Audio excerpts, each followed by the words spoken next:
Bonjour à tous, je pense que tous les retardataires nous ont rejoints. Écoutez, merci de vous joindre à nous pour ce webinaire donc sur la gestion du vulnérabilité. Arrêtons les solutions obsolètes. Alors pourquoi on parle de solutions obsolètes? Eh bien, on va voir que beaucoup de choses évoluent dans le monde de la sécurité et sur les systèmes d'information. Et on va voir pourquoi aujourd'hui il y a des solutions obsolètes et qu'est-ce qu'on peut faire finalement pour pouvoir gérer les vulnérabilités avec des outils qui sont adaptés au contexte d'aujourd'hui. Alors, on va être ensemble pendant environ 45 minutes. Si vous avez des questions, eh bien, je vous invite à utiliser les outils de chat qui sont présents dans la section webinar. Et une fois que j'aurai fini d'exposer les informations, eh bien, je répondrai donc aux questions que vous aurez posées. Donc n'hésitez pas à poser des questions par ce biais. Voilà. Alors, donc ce qu'il faut savoir, c'est qu'en termes de détection des vulnérabilités, aujourd'hui, on est dans une situation où c'est absolument nécessaire. C'est-à-dire qu'on est passé de l'intéressant à l'absolument nécessaire. Et il y a, je dirais, trois raisons essentielles à cause desquelles finalement c'est devenu vraiment nécessaire de faire la détection de vulnérabilité. Alors, la première raison, c'est tout simplement le fait que les systèmes d'information évoluent. Si on regarde ce qui s'est passé depuis les années 2000 jusqu'à aujourd'hui, en termes de systèmes d'information, on a eu une évolution, enfin une transformation même telle que ce qui apparaît aujourd'hui comme des systèmes d'information et vers lesquels les gens migrent, ça n'a plus grand-chose à voir avec ce qu'on avait dans les années 2000. Alors, ce qu'il faut savoir aussi, c'est qu'en termes de détection des vulnérabilités, les leaders du marché sur le sujet, ils ont été créés, le premier en 1999, et puis on suivi d'autres acteurs au début des années 2000, dans un contexte où les systèmes d'information étaient des systèmes d'information constitués exclusivement de serveurs physiques. Et pour certains systèmes d'information, il n'y avait même pas de connexion à Internet, etc. Donc on était dans une situation où la détection des vulnérabilités n'était pas indispensable. Et finalement, le marché de la vulnérabilité était quelque part un marché un peu réservé à des gens qui étaient en avance, on va dire, sur les technologies qu'on connaît aujourd'hui de l'Internet, ou alors les grands groupes qui commençaient à avoir des besoins que tout le monde n'avait pas. Ensuite, on a eu l'avènement des machines virtuelles, notamment avec l'explosion du VMware. Et dans ce contexte où, pour ce coup-là, les systèmes d'information ont commencé vraiment à devenir très connectés, très en relation avec Internet, la détection de vulnérabilité est devenue intéressante. Et aujourd'hui, on a pas mal de sociétés qui font le choix de migrer vers le cloud, c'est-à-dire qu'ils externalisent des services de leur système d'information. Pour certains, il y en a qui externalisent complètement leur système d'information dans le cloud par le biais de IaaS, infrastructure as a service. Et en plus, c'est pas forcément dans un cloud unique, mais ça peut être éparpillé avec différentes technologies d'hébergement, différentes localisations. Donc, dans ce contexte, bah là, ça devient absolument nécessaire de connaître ces failles de sécurité et puis de pouvoir les corriger au fur et à mesure, hein, puisque bah, au final, l'hyperconnectivité des systèmes d'information aujourd'hui et le fait que ça soit dispersé sur la toile, bah, fait qu'on a une surface d'attaque importante et donc c'est absolument nécessaire de traiter ces failles de sécurité. Alors il y a une deuxième raison pour laquelle on ne peut plus faire l'impasse sur les vulnérabilités, eh bien c'est que la réglementation évolue. Hein, la réglementation, c'est un petit rappel, hein, puisque je pense que vous avez déjà été plus ou moins informé de ça, à savoir que notamment l'Union européenne a voté l'année dernière, hein, une nouvelle réglementation générale de la protection des données. Et cette réglementation, aujourd'hui, elle n'est pas, on va dire, contraignante, hein, puisque c'est plutôt des recommandations, mais par contre, elle va devenir contraignante à partir de mai 2018. Hein. En effet, à partir de mai 2018, hein, tous les OIV auront le devoir de protéger les données. Et la première protection des données qui existe, eh bien, c'est ne pas avoir de faille de sécurité connue qui permet en effet de compromettre ces données. Donc ça signifie quoi? Ça signifie qu'à partir de mai 2018, eh bien, il pourra y avoir des sanctions pour quelque part les contrevenants, hein, c'est-à-dire que les gens qui seront en responsabilité d'héberger des données et qui au final se feront attaquer, eh bien, si on révèle que cette attaque elle a été possible à cause de négligence sur le traitement des failles de sécurité, eh bien, les sociétés pourront être inquiétées et recevoir de lourdes amendes. Alors on parle des OIV, hein, donc on peut peut-être se dire ah ben oui mais bon si on n'est pas une OIV on n'est pas concerné. Alors c'est pas vraiment juste. Pourquoi? Ben, parce que l'OIV a au final toute une chaîne de production, hein, des fournisseurs, des sous-traitants, etc. Et donc, à un moment donné, au final, chaque entreprise est de près ou de loin connectée avec une OIV, ce qui fait que tout le monde finalement peut être inquiété par cette réglementation. Alors, ce qui se passe également, c'est que en France, hein, donc on a l'organisme l'ANSSI qui gère la sécurité informatique en France, hein, donc par des conseils, mais également des préconisations et des réglementations. Il devient obligatoire finalement de signaler des failles de sécurité dès lors qu'elles ont été découvertes. Donc ça, encore une fois, hein, pour l'image de marque, si à un moment donné, on ne se fait pas attaquer, mais qu'on est juste signalé en disant, ah bah tiens, on a trouvé des failles de sécurité dans telle entreprise, bah là, au niveau de l'image de marque, c'est pas bon non plus. Donc encore une fois, ça renforce l'idée de se dire, il faut que je sois en mesure de contrôler mes failles et d'éviter qu'elles soient exposées. Et enfin, sur la réglementation, il va être également obligatoire de pouvoir localiser ces données, hein, c'est-à-dire que, notamment pour les gens qui font le choix de la migration vers le cloud, eh bien aujourd'hui, les hébergeurs ont obligation de dire à leurs clients où sont stockées les données. Voilà.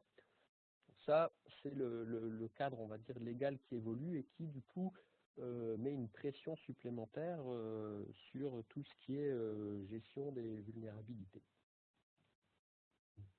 Enfin, troisième,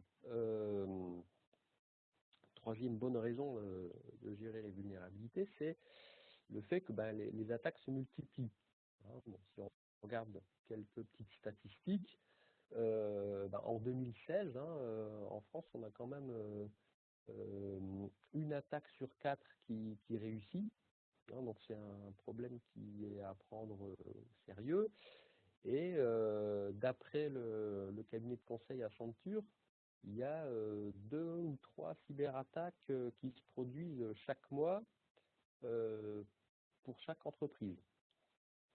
Donc ça veut dire que la menace, elle n'est pas que théorique, hein, c'est-à-dire en pratique, il y a quand même des statistiques qui montrent que au final, on a intérêt d'investir dans la protection du système d'information, hein, par la prévention, euh, plutôt que d'attendre à un moment donné qu'il se passe quelque chose. Puis je voudrais également souligner la problématique des crypto-lockers. C'est vrai qu'en 2016, le crypto-locker, ça a été l'attaque tendance, hein, finalement, puisqu'il y a eu énormément d'attaques réussies de ce type-là. Donc on pourrait parfois se dire que contre les crypto-lockers, finalement, gérer ces failles de sécurité, ça ne sert pas à grand-chose, parce que de toute façon, les crypto-lockers, ce sont les utilisateurs à un moment ou à un autre qui sont naïfs et qui peuvent déclencher une attaque. Hein, maintenant, ce qu'il faut bien comprendre aussi, c'est que les crypto-lockers, hein, ce sont des programmes qui vont pouvoir se répandre dans l'entreprise et faire un maximum de dégâts, tout simplement parce qu'ils exploitent des vulnérabilités, hein, des vulnérabilités qui vont leur permettre de faire des élévations de privilèges sur le domaine et donc du coup de pouvoir mener des actions sur des données sensibles grâce à ces élévations de privilèges. Donc encore une fois, on empêchera très difficilement à un moment ou à un autre l'exécution d'un crypto-locker, hein, si jamais on a des utilisateurs qui sont un peu naïfs et qui se font avoir par des emails frauduleux. En revanche, on peut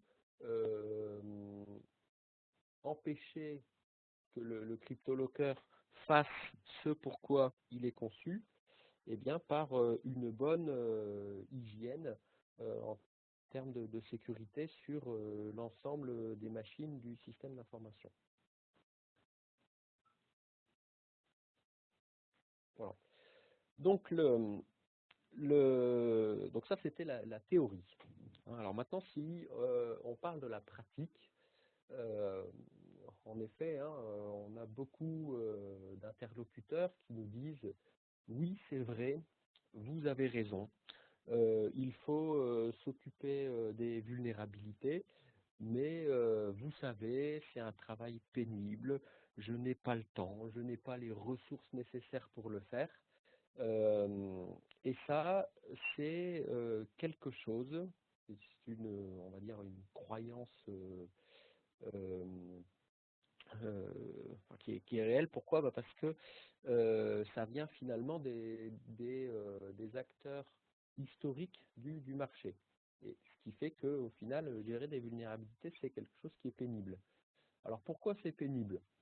Parce que déjà, on a vu hein, qu'on allait vers toujours plus de virtualisation, toujours plus de cloud. Hein, on parle aussi d'hyperconvergence, etc. Et dans ces contextes-là, les systèmes, ils sont très mouvants. On crée des machines, on en supprime, etc. Et la première difficulté, ça va être de dire, bah oui, mais moi, je veux bien me protéger et puis gérer la sécurité de mes machines, mais j'ai du mal à avoir une vision globale à un instant T de l'ensemble des machines dont je suis responsable, hein, puisque il y a toujours en effet des choses qui changent. Donc une grosse difficulté pour faire l'inventaire des machines. Donc ça, c'est le premier problème qu'on rencontre. Deuxième difficulté, c'est de dire, vous savez, moi je fais des scans de vulnérabilité, mais bon, il y a des faux positifs, on trouve des choses, il y a des alertes, et au final, quand on creuse, on voit que c'est pas forcément vrai. Donc du coup, il y a un gros travail d'analyse et de tri dans les résultats avant de pouvoir passer à l'action et de corriger ce qui est nécessaire. Troisième difficulté, le, bah, l'activité de gestion de vulnérabilité, hein, c'est quelque chose qu'on pense réservé aux experts de la sécurité. Pourquoi? Bah, parce que les solutions historiques, hein, sur le marché vont produire des rapports qui sont complexes, qui sont non triés, où on se prend bah, toutes les vulnérabilités, on va dire, à la suite. On a un rapport de 300 pages. Alors c'est vrai que les geeks de la sécurité, ils aiment beaucoup ça parce qu'ils vont farfouiller là-dedans, ils vont sortir des choses et ils vont pouvoir à un moment donné extraire quelque chose, hein. Simplement, quand on est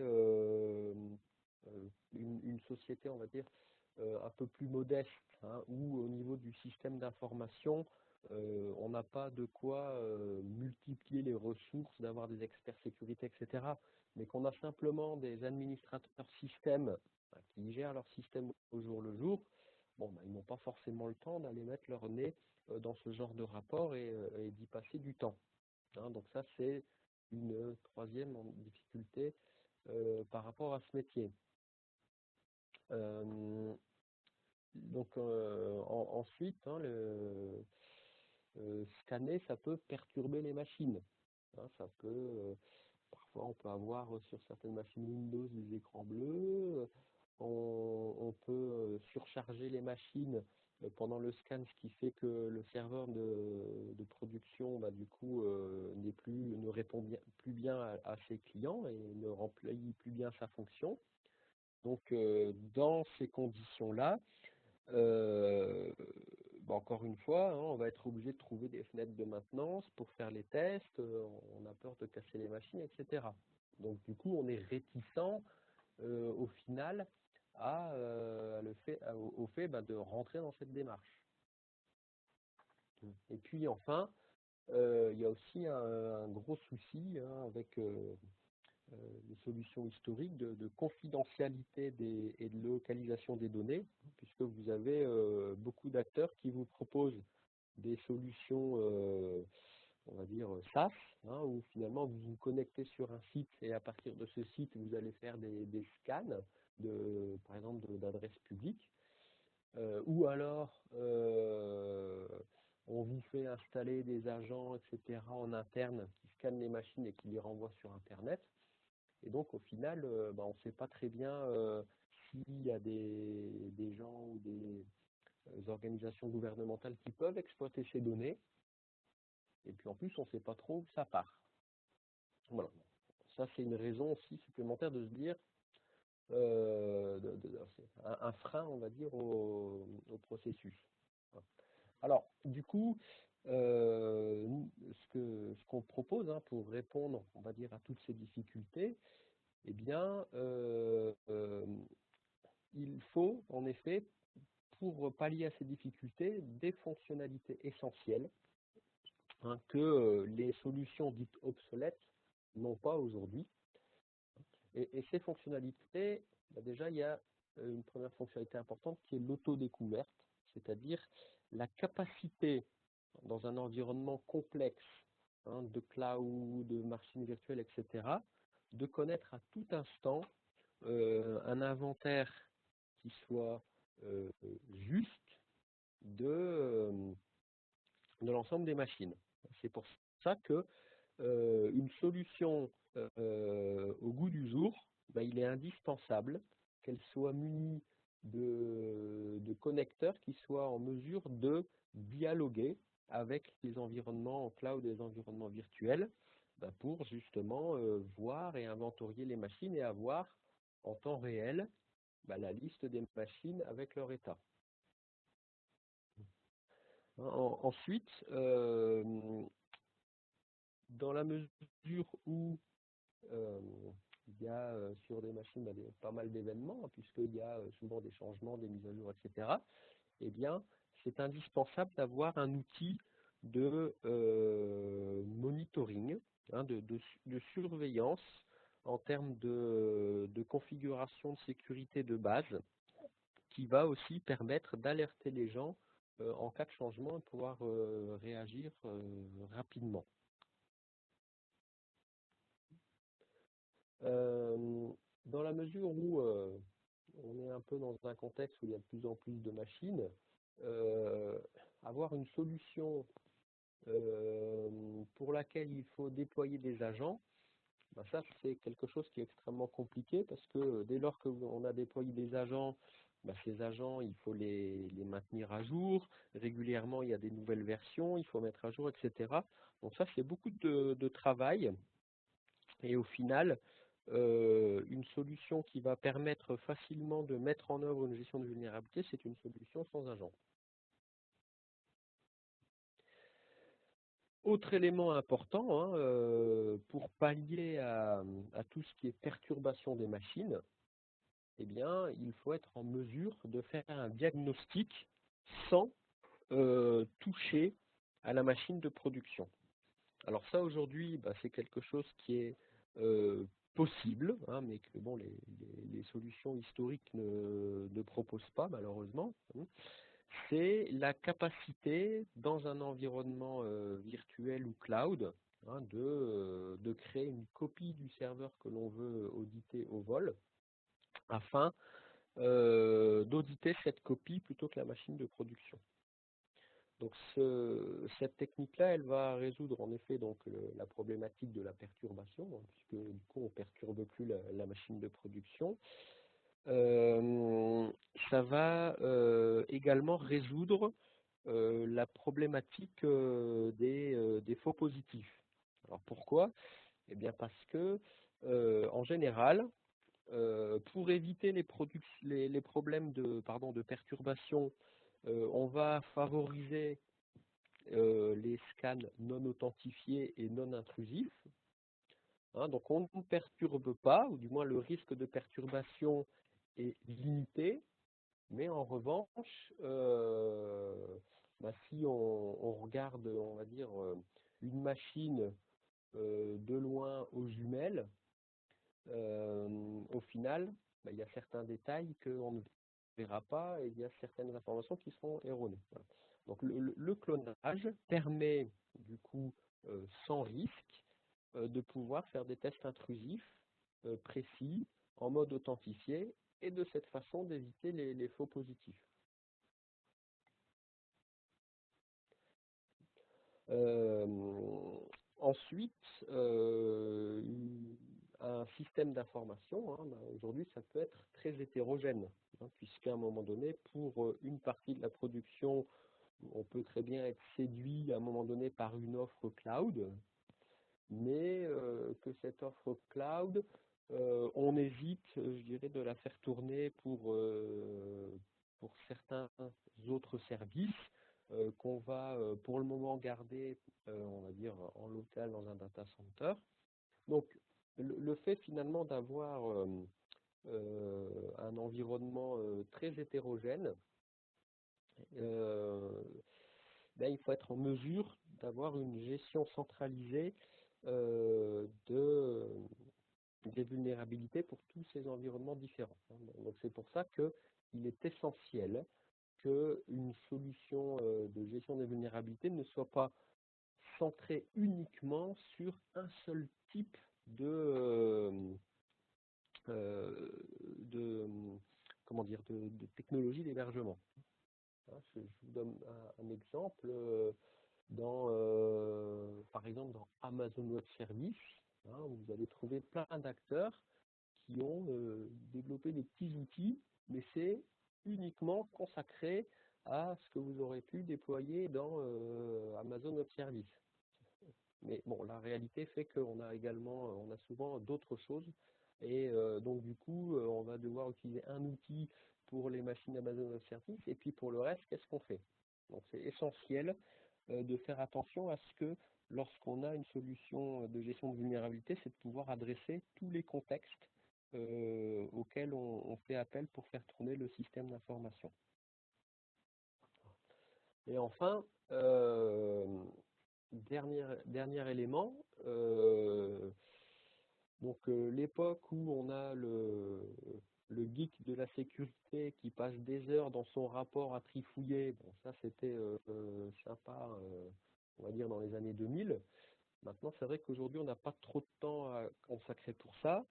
La sécurité c'est le souci de tous et donc il est extrêmement important que la solution que vous utilisez soit en mesure de faire un tri et de pouvoir éditer de façon automatique des rapports dans une forme qui va être adaptée aux gens à qui on les adresse. Hein, alors, donc pour ça, on peut euh, comment dire, on peut détailler, on va dire un petit peu plus. Hein, je vais y revenir.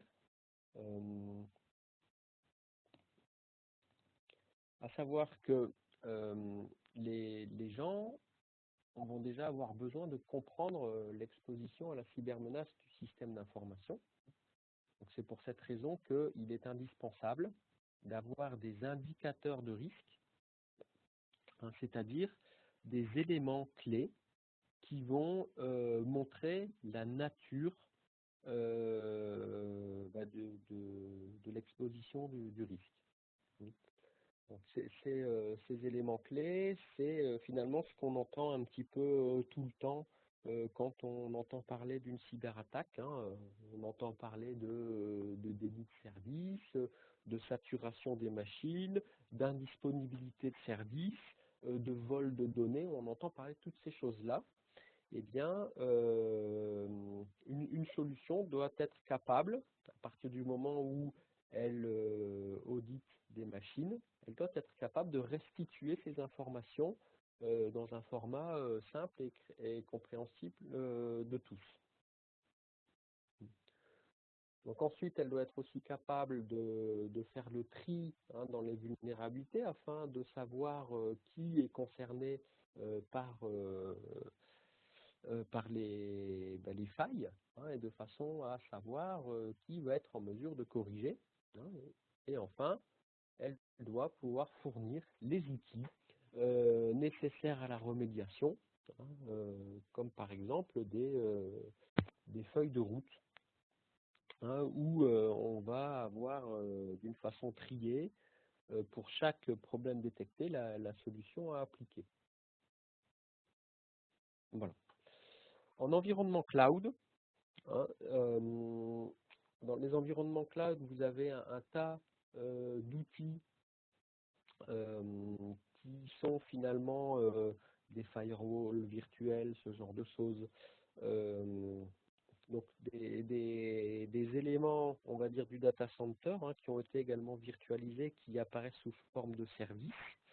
Vous avez bien entendu des accès, hein, c'est-à-dire que dans le data center qui est dans le bâtiment, bah, l'accès c'est une porte et une salle serveur. Dans l'environnement cloud, bah, il y a également une gestion des utilisateurs et de droits et de dire ce que peuvent faire les utilisateurs, etc. Donc ça signifie quoi? Ça signifie que lorsqu'on a fait le choix du cloud, eh bien, il faut être en mesure de maîtriser sa configuration cloud, de maîtriser les accès. C'est pour cette raison que une solution, on va dire, au goût du jour, hein, au-delà de détecter les failles de sécurité sur les machines, on doit être aussi capable de détecter les failles de sécurité qui sont liées à la configuration du cloud. Hein, comme par exemple, si vous créez ce qu'on appelle des groupes de sécurité, qui sont des firewalls virtuels, eh bien, il se peut très bien qu'à un moment donné, un groupe de sécurité soit mal configuré parce que vous avez créé des règles de firewall qui sont contradictoires ou parce que vous avez exposé sans vous en rendre compte, l'ensemble de votre système d'information sur Internet, etc. Bon. Et bien donc, une solution de détection de failles adaptée au contexte actuel doit être en mesure de vous permettre de maîtriser la configuration cloud. Voilà.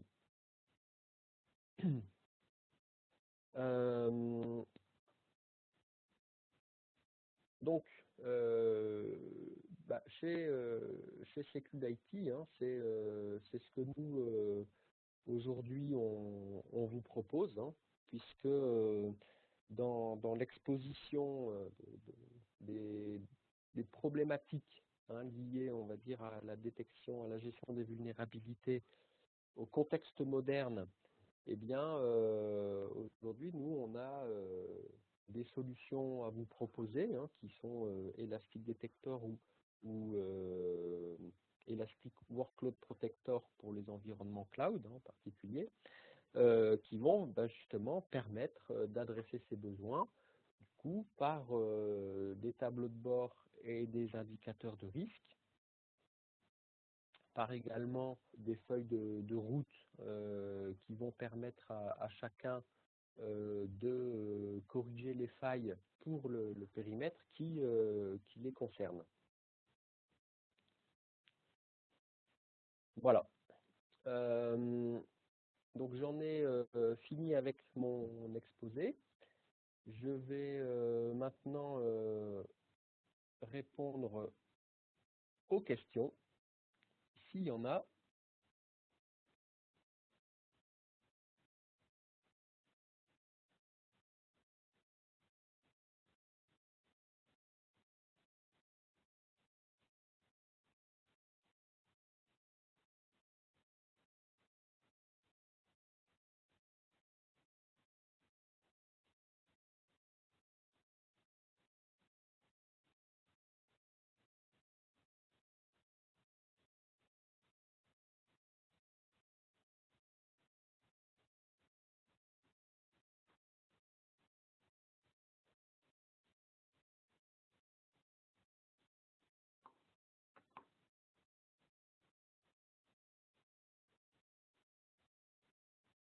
Alors là, j'ai une première question.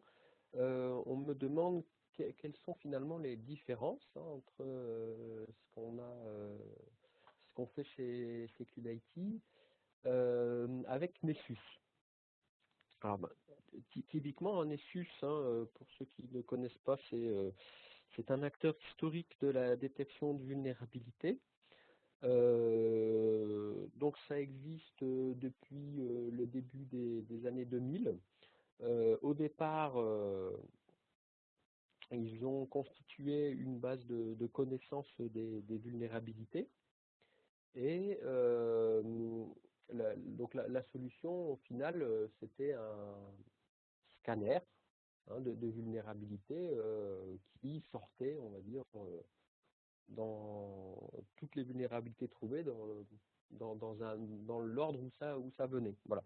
Alors aujourd'hui, cette solution, au départ c'était gratuit, aujourd'hui ça ne l'est plus.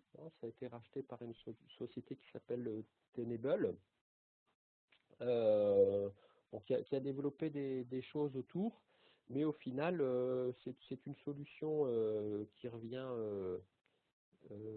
bien plus cher finalement que ce que peut proposer SecuIT. Et c'est une solution qui ne va pas être facile à utiliser dans des environnements virtuels ou cloud, puisque en termes de découverte des machines dans ces environnements-là, c'est quelque chose qui est assez limité. En termes de tri de rapports, c'est plutôt adressé toujours aux experts sécurité. Il y a des gens qui sont spécialisés dans l'audit, qui vont aimer utiliser Nessus parce qu'ils ont leurs habitudes, mais ça ne s'adresse pas, je dirais, à tout le monde. Ça ne s'adresse pas aux administrateurs système, etc. Voilà. Et puis ensuite, dans Nessus, vous n'avez pas d'outils qui permettent de faire du scan sans perturbation. Euh, donc voilà, donc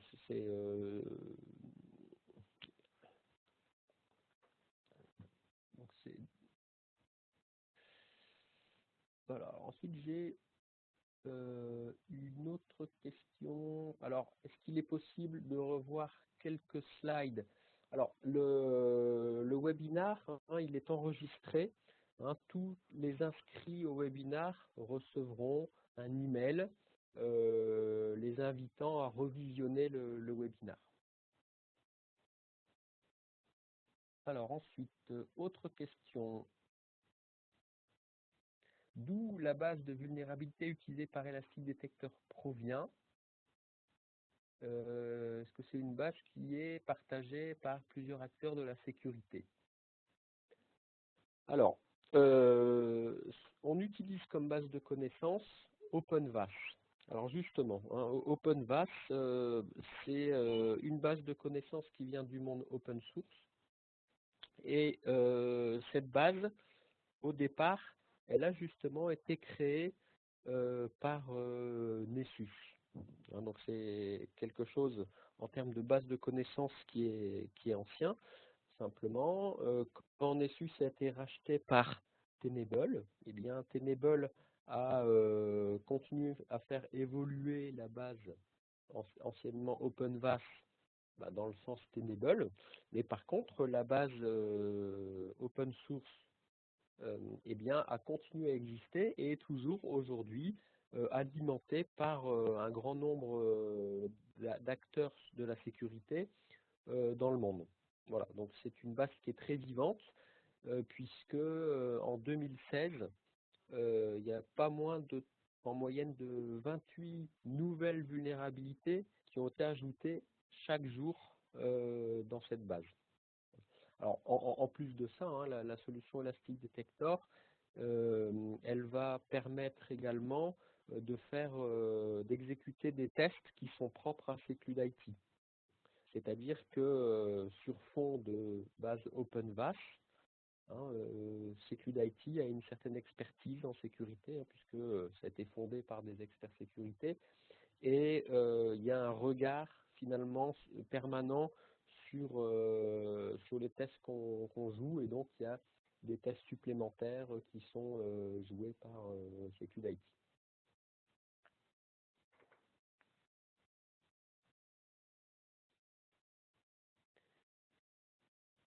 Voilà. Bah, écoutez, ah, si j'ai encore une question par ici. Euh,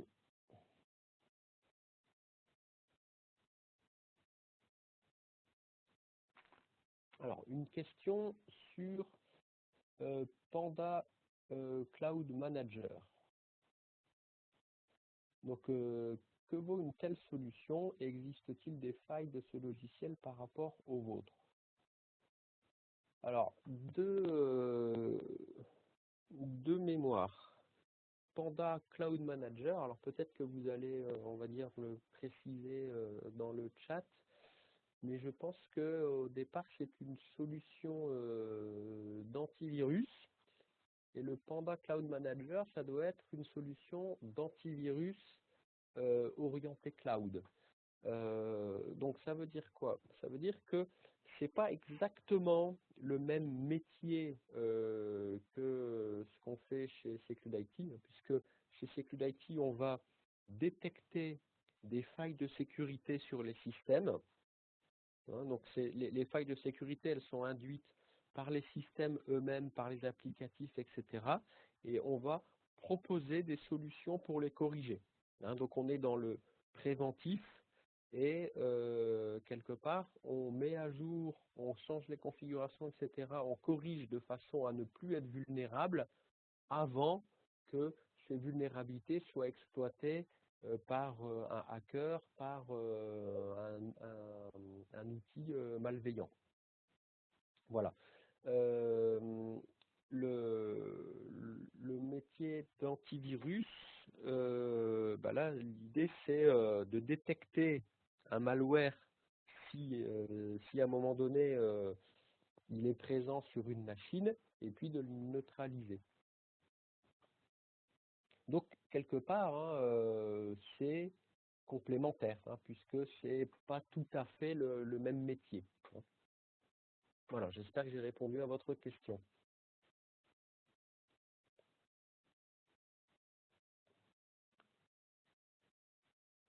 Euh, donc, il est 10h44. Je ne vois plus de questions arriver, hein, donc je pense qu'on va se quitter. Alors, si vous êtes intéressé pour découvrir notre technologie, hein, par une présentation personnalisée, une démo, ou alors pouvoir télécharger la solution, l'essayer, ou alors l'essayer en mode SaaS, eh bien, ben, on se tient à votre disposition, hein. Donc, n'hésitez pas à revenir vers nous. Et puis, ben, on peut regarder ensemble les capacités de la solution, votre cas particulier, et ensuite voir ensemble, ben, du coup, qu'est-ce que nous, on peut vous apporter pour que vous soyez protégés contre les cyberattaques. Voilà. Je vous remercie. Je vous souhaite une excellente journée à tous et je vous dis, ben, j'espère à très bientôt. Au revoir.